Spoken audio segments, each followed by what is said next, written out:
When you're spray painting, make sure you watch out for your girlfriend's pants. Come on, you're supposed to be having fun. Nice. No turning back now. Sparking. Oh, did it hit wire? We're Jennie and James, two Canadians from the opposite sides of Canada who met in Whistler in 2015. This is where our van life journey began, with our first and second campervans before moving abroad. Having done van life in Canada and Australia, we've experienced the bitter cold, the extreme heat, and a whole lot of ups and downs. In the summer of 2020, we decided it was time to take our hobby to the next level and build campervans full-time. After building several vans, we want to share with you what we've learned. Subscribe and follow along in our first build series, where we show you how to do everything from square one to the finishing touches. Hey everyone, we're Jennie and James, and we've been converting our 2018 ProMaster in Vancouver, Canada, and we're sitting right up on our roof right now planning out where we wanted to go. So we chose to do a Dometic Fantastic Fan, and there's a lot of debate between the Fantastic Fan and the MaxxAir Fan. For us personally, we love how the Dometic Fan has a clear roof, so it kind of gives you a bit of sunlight, which I love, just getting a little bit of extra light in the van, and I just think it makes the whole van look really polished. Everyone says that you can't have it open while it's raining out, but we find you can still open it up a couple inches, and that with some other windows open, it gives you lots of airflow, and it's never been an issue for us, and we've had 3 of them. So we really like it, and we're gonna show you how we're gonna install it. We've had a bit of a mess around trying to figure out exactly where the fan and the skylight need to go, and we're gonna have the panels in between. It's a bit of a tight squeeze, but we think we've figured it out. Basically, you just don't want to be cutting into any of these ribs here because they are structural, so we don't want to have to like put the fan right in the middle of that and cut that out, or put the skylight in the middle of that. So we found the right spot. I'm on the inside. Since we want it centered in the van, I found this, you can still see the center rib through here, so that's pretty much dead on the center right next to the rib, which is where we're gonna put it in. And then the cutout for the Fantastic Fan is 14 inches in diameter. So I measured 7 inches to each side.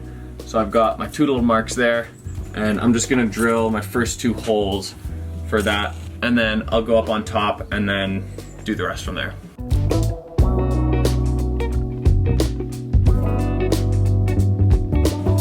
Nice. No turning back now.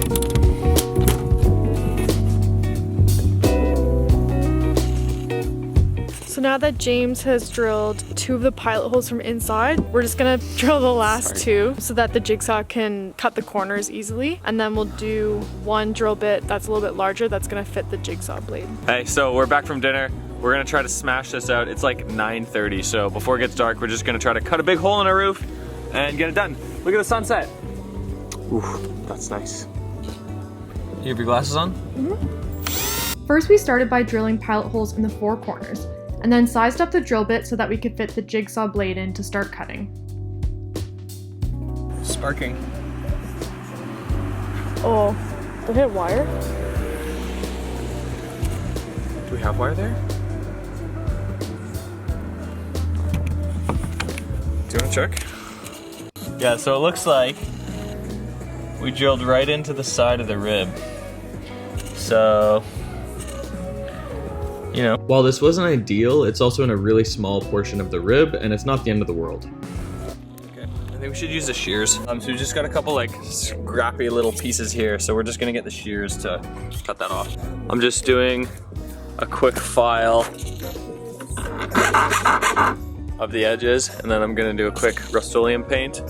We're gonna slap her in, put some caulking on it, call her a day. All right, so we just pre-drilled all the holes for the fan here, just giving it a last paint over. When you're spray painting, make sure you watch out for your girlfriend's pants. Jennie, come on, you're supposed to be having fun. I know it's a little hard to see, but butyl tape.